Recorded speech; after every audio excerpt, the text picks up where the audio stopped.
Bueno, muchas gracias chicos, gracias por la invitación. Hoy quiero compartir un tema que ayer estaba hablando con mi esposa, me tocó mucho el corazón y quiero compartirlo con vosotros. Se encuentra en Mateo 25, versículo 31 al 44, 45 aproximadamente. Dice así: Cuando el Hijo del Hombre venga en su gloria y todos los santos ángeles con él, entonces se sentará en su trono de gloria y serán reunidas delante de él todas las naciones. Apartará unos de los otros, como aparta el pastor las ovejas de los cabritos.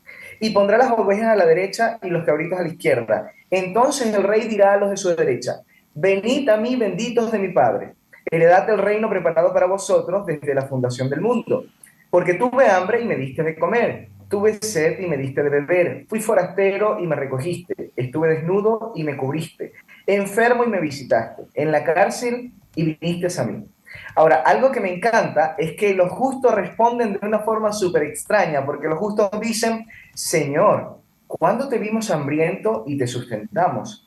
¿Cuándo te vimos sediento y te dimos de beber? ¿Cuándo te vimos forastero y te recogimos, o desnudo y te cubrimos? ¿Cuándo te vimos enfermo o en la cárcel y vinimos a ti? Y respondió el rey y les dijo: De cierto os digo, cuando lo hicisteis a uno de estos mis hermanos más pequeños, a mí lo hicisteis. ¿Y por qué me encanta este primer extracto de esta historia? Porque las personas que tienen a Dios en su corazón tienen una memoria volátil, no recuerdan lo que hicieron. O sea, sirven por naturaleza sin estar pendiente de una lista que llevan sobre todo lo que han hecho. Saben que hay algunas personas que se consideran buenas y entonces, bueno, dicen: hoy le hice bien a Juanfra, hoy le hice bien a Esther, entonces lo anoto y no lo olvidaré. Cuando yo necesito algún favor de Esther, entonces ya lo tengo por allí reservado. Tengo un favor que ella me tiene que hacer.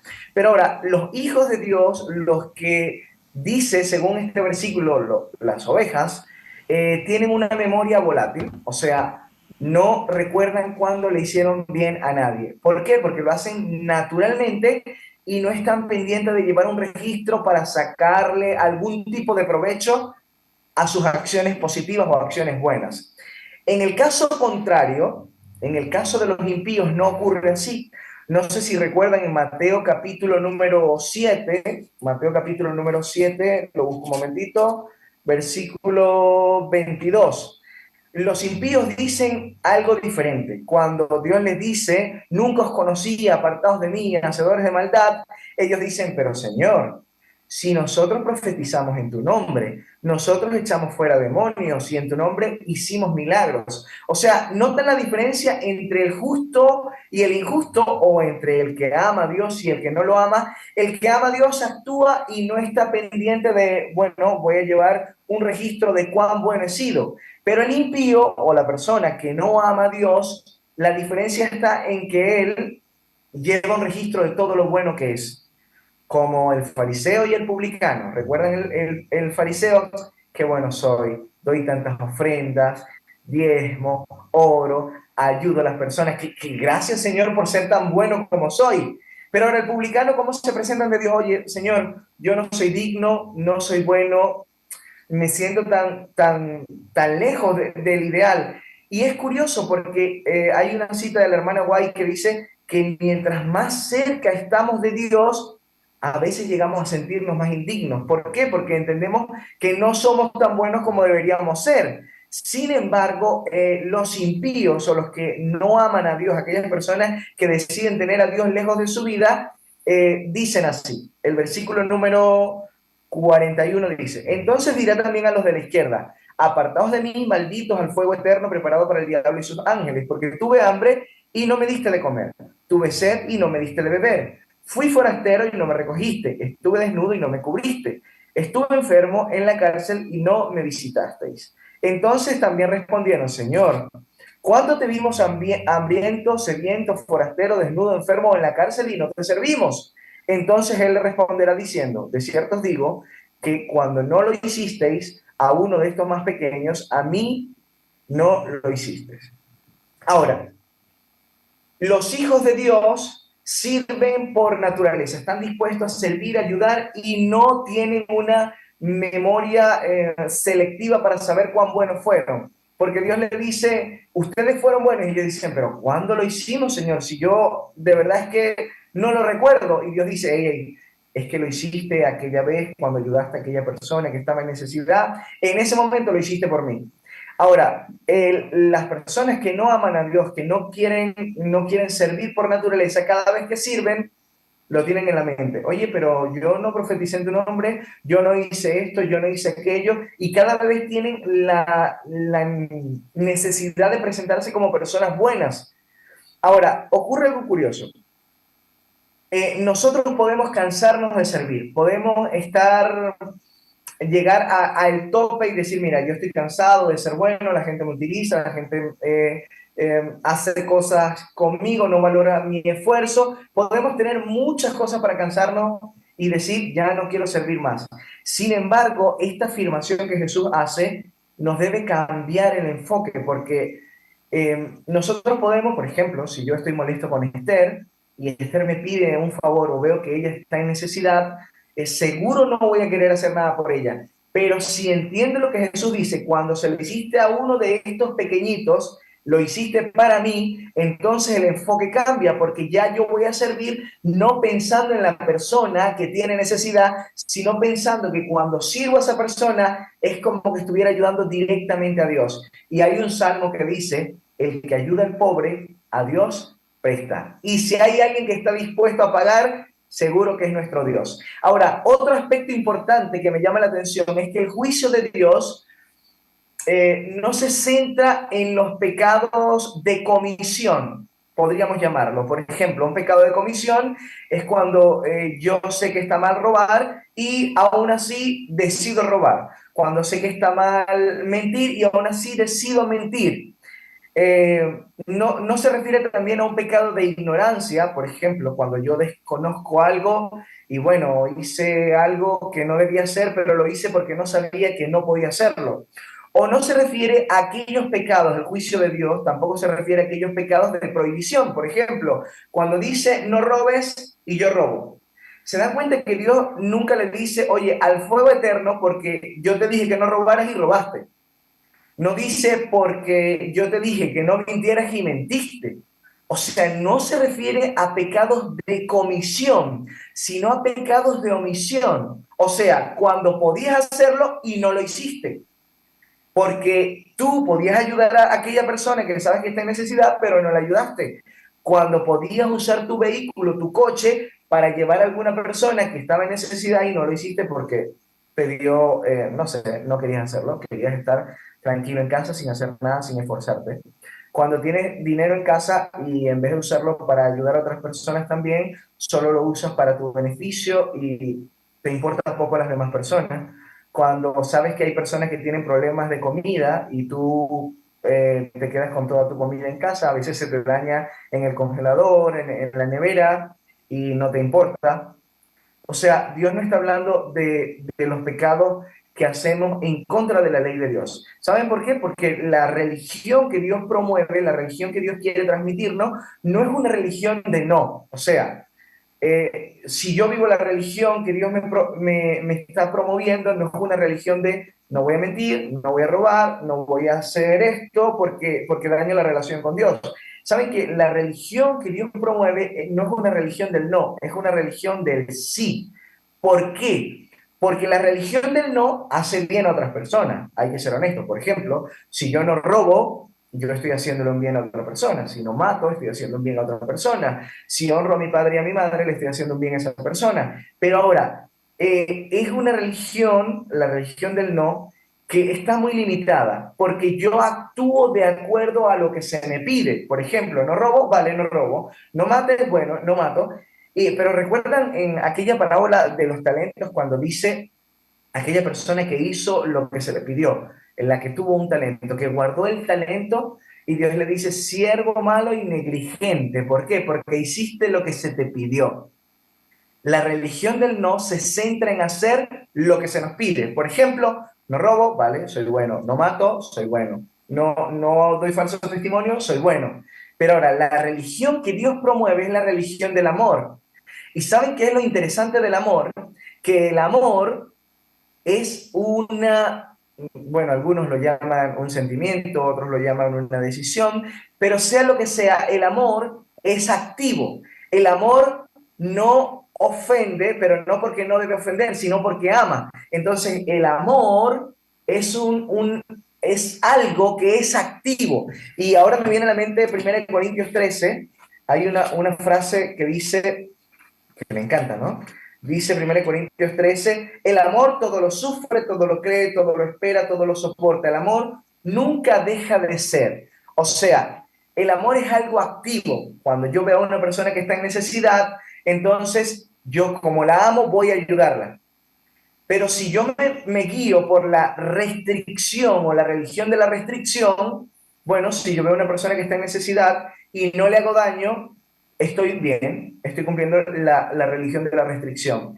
Pero cuando vivo la religión del amor, si hay una persona que está en necesidad y yo no le ayudo, entonces me salgo de la religión que Dios está promoviendo, la religión del amor, la religión del servicio. Y por eso Dios dice, en este reino el mayor será el primero en servir. El más importante, el que tiene la mayor responsabilidad, será el primero en servir.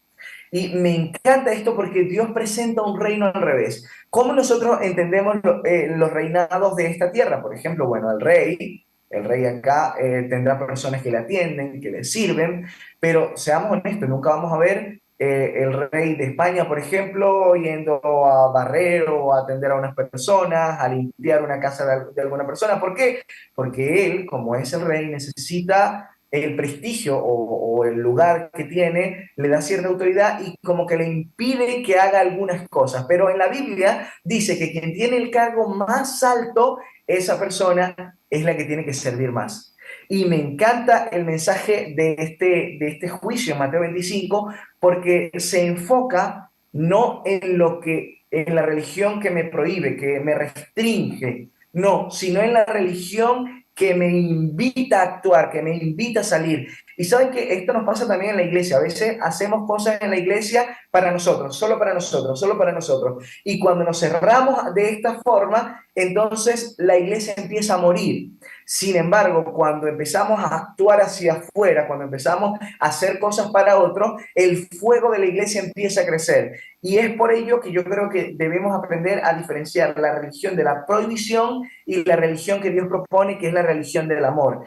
Y entender que los pecados de comisión son importantes porque Dios no quiere que mintamos, que matemos, que robemos, que deshonremos a nuestros padres. Sin embargo, eso es el principio. ¿Saben que hay un versículo que dice, el temor a Jehová es el principio de la sabiduría? Pero hay gente que le gusta quedarse en el principio, en lo más bajo. Y Dios quiere que superemos esa expectativa, que vayamos mucho más y que vivamos en el amor, porque en el amor no hay temor. En el amor estamos en la misma presencia de Dios porque es el carácter de nuestro Creador. Y ahora, para finalizar, hay un versículo que resume perfectamente todo esto que hemos hablado y se encuentra en el libro de Santiago capítulo 4 versículo 7, no, 17, perdón. Dice así, y al que sabe hacer lo bueno y no lo hace, le es contado como pecado. Por eso creo que el juicio de Dios no se basa específicamente en si robaste o no robaste. Según lo que acabamos de leer, este juicio se basa en pecados de omisión. Podías hacer esto y no lo hiciste, porque estabas pensando solamente en ti. Que Dios les bendiga y nos ayude a entender que debemos actuar más allá de lo que se nos pide. Debemos actuar con amor, debemos actuar pensando no solo en lo que no debemos hacer, sino en que hay cosas que debemos hacer porque el Dios que tenemos en nuestro corazón nos motiva a hacer mucho más. Bueno, muchas gracias.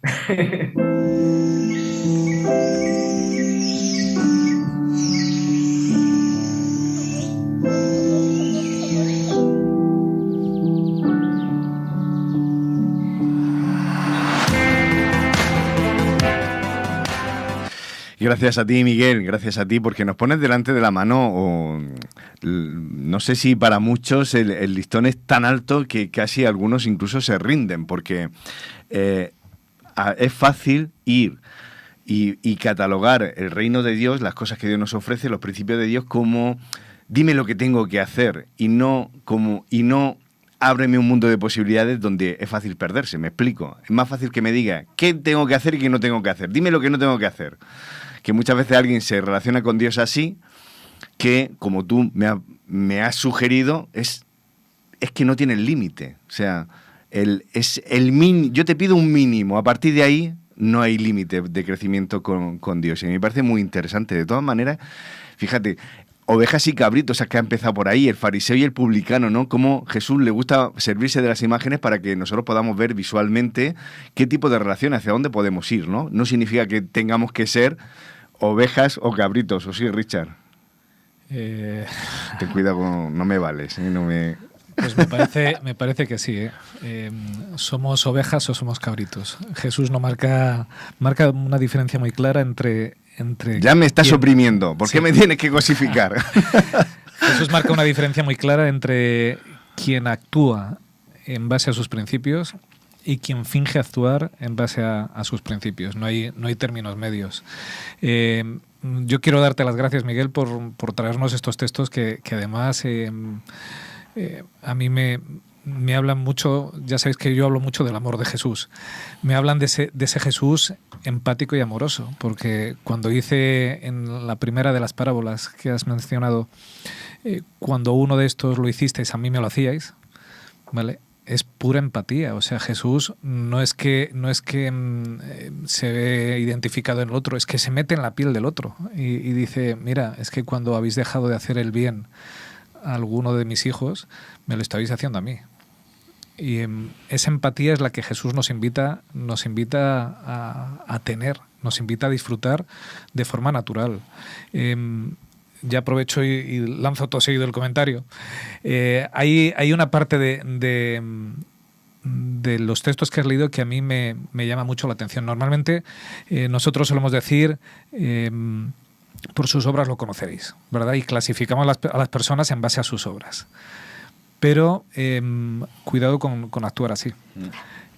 Jesús en estos textos, ¿verdad? Cuando nos has llevado a Mateo 7, cuando les dice, apartaos de mí que no os conozco, son personas que profetizan en el nombre de Dios, no que intentan profetizar. Dice, en tu nombre profetizamos.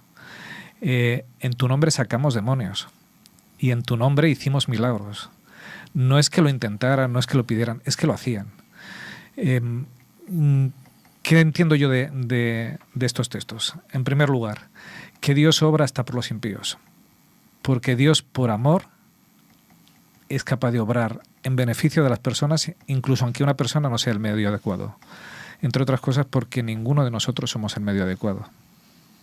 ¿Vale? Que eso nos debería de tener claro. Así que cuidado con clasificar a las personas. Este habla muy bien, este aparenta, este tiene que ser hijo de Dios.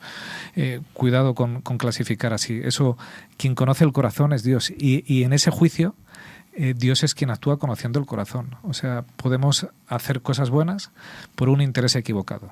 Por, como tú decías antes, por sumarme méritos, por ganarme el cielo, porque bueno, es lo que corresponde, pero no tengo ningún interés en el prójimo, sino porque bueno, pues simplemente me han educado así. Si no actúo por el interés adecuado, y en ese interés está ese amor, esa empatía que tú nos hablas, que nace de forma desinteresada hacia todo el mundo, si no actúo así, no estoy siguiendo a Jesús, no estoy en su mensaje, estoy siendo un cabrito. Lo ha comentado Miguel, y me gustaría también escuchar a los demás, porque al final nos has llevado, Miguel, al tema de tomar conciencia, o me ha parecido a mí, corrígeme, de que el reino de Dios es un reino de servicio y lo que implica. ¿Qué tendrá que ver? ¿Hacia qué tipo de reino nos queremos sumar? Porque nos vamos a llevar una sorpresa más de uno cuando estemos allí y veamos que la realidad... pues yo pensaba que esto era otra cosa, ¿no? O yo pensaba, porque hablamos de reino, hablamos de Jesús como monarca, hablamos como rey de reyes, y no sé si está muy claro qué tipo de rey es nuestro Señor. No sé qué pensáis, Esther y José. Porque no vaya a ser que alguno de nosotros sea como algún apóstol que decía, a mí ponme al lado tuyo, que yo quiero ser un ministro tuyo, para seguir mandando como mandas tú. Bueno, yo creo que para empezar, esos discípulos estaban todavía en la tierra con una visión muy terrenal, ¿no? De lo que era la misión de Jesús, el ministerio de Jesús. Yo hay una cosa que me ha llamado la atención de esta reflexión de Miguel, que se la agradezco porque es muy pertinente, porque siempre estamos con la lista o siempre estamos con la no lista. Y muchas veces a los cristianos nos pasa con la no lista. Es decir, yo no llego, yo no he hecho, yo tal. Y yo creo que eso es una labor de Satanás, porque como no llevamos una lista muchas veces, Satanás nos quiere desanimar y Jesús nos dice, no te preocupes, la lista buena la llevo yo. Tú lo que tienes es que actuar. Pero a mí hay una cosa que aquí me llama mucho la atención y es digamos, este juicio en positivo. ¿Y por qué no está ese juicio en negativo con las cosas que no tenemos que hacer? Yo creo que no porque en el juicio no salgan esas cosas, sino porque en estos dos grupos ya se les daba por supuesto. Esos dos grupos ya sabían que no había que robar, que no había que matar, ya lo tenían claro. ¿Cuál es la diferencia? El que se aferra exclusivamente, como el fariseo, Señor, es que yo desde joven he dejado de hacer porque no sé qué, porque no sé cuánto, os dais cuenta que ese es el mismo discurso que hace el joven rico. Señor, si todo esto desde que era pequeño lo he cumplido, lo ha cumplido exactamente, porque el Señor no va a que aprobemos el examen cognitivo. He cumplido, ya tengo suficiente. No, no. El Señor lo que quiere es que nos impliquemos hasta las trancas. Y es como Miguel decía y como los textos decían, ¿cuál es el paso más? ¿Cuál es esa manera de aplicar la ley? La manera de aplicar la ley en todo su sentido es la del servicio, la de darnos a los demás. Y es por eso porque al final tienes que vivirlo minuto a minuto, tiene que estar dentro de ti de tal manera que lo tienes tan interiorizado que no lo puedes contar porque es tu manera de vivir. ¿Y cómo vas a contar tus respiraciones? ¿Cómo vas a contar los latidos de tu corazón?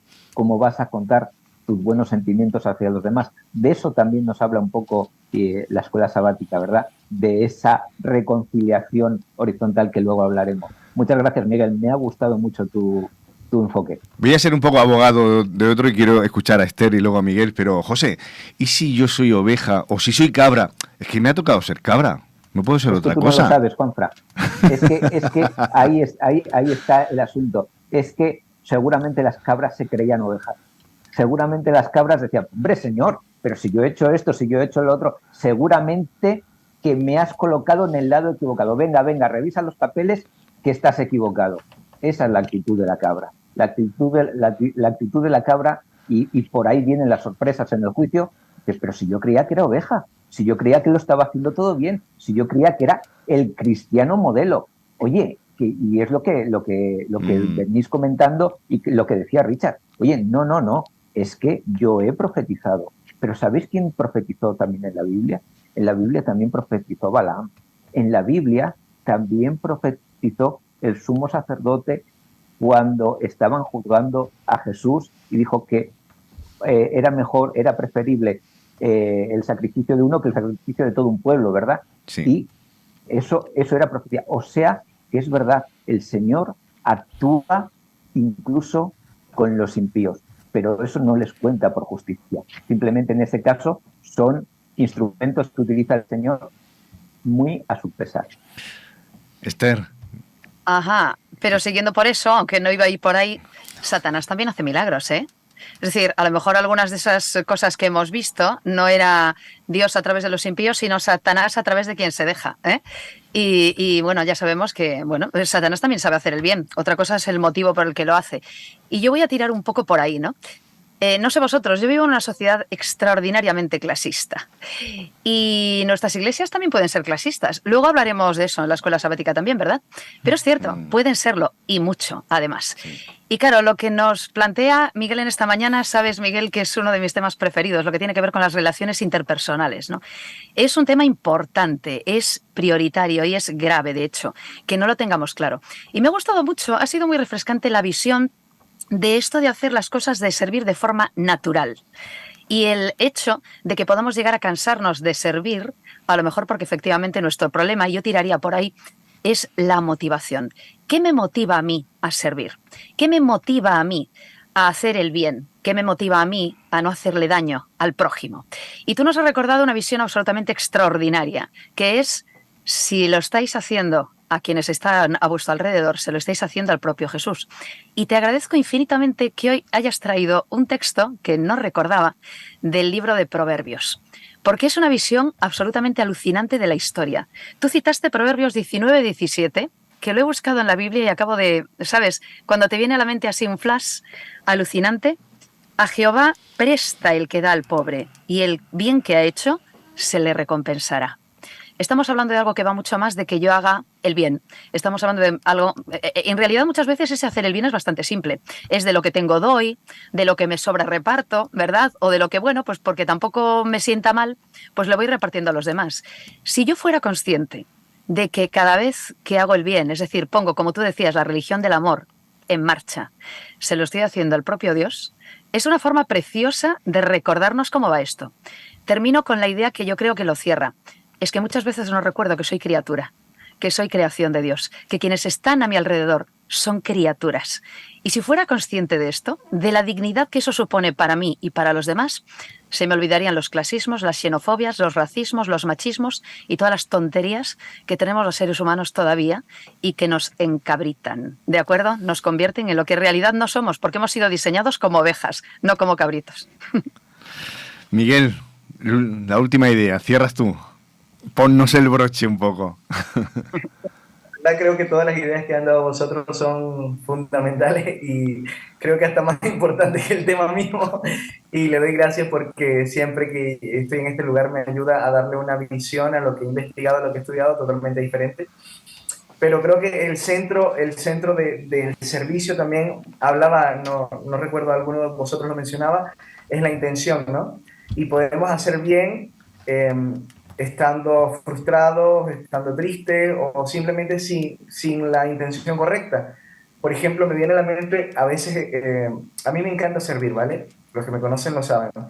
Pero hay días donde estoy cansado y digo, ya no quiero servir hoy, voy a cerrar mi casa, voy a apagar el móvil, voy a hacer esto. Y justamente ese día llega alguien a la hora que yo estoy descansando, tum, tum, tum, tum, tum. Oye, necesito algo. Y yo, entonces, lo hago el bien, pero ¿saben con qué actitud? Con la actitud incorrecta, porque lo hago incluso molesto. Entonces, este tema me ha tocado mucho mi corazón porque he reflexionado sobre cuál es la intención correcta, cuál debe ser el espíritu correcto al servir y al actuar. Por eso creo que este reino que Dios propone es un reino de servicio y espero que todos podamos entrar en él y entrar en esta dinámica de servicio. Si esta reflexión tuviera un título, lo llamara el arte de servir o el arte de ser vil. Así que bueno, esperemos que sea el primero y que podamos servir. Que Dios les bendiga. Muchas gracias por la invitación, chicos. Muchas gracias a ti, Miguel, y te vamos a despedir de momento porque no acabas hoy la tarea, sino que vas a hacer servicios también en tu iglesia o... Así que te deseamos el mejor sábado posible, siempre en compañía de Jesús. Muchísimas gracias y esperamos volver a contar contigo más pronto que tarde para volver a disfrutar de tus reflexiones. Lo dejamos aquí, así que vamos a seguir avanzando, que hoy tenemos un programa muy, muy cargadito y muy, muy nutritivo, y lo vamos a hacer yendo a nuestra escuela de Biblia. Pero primero tomamos un vaso de agua, nos refrescamos con una alabanza. Thank you.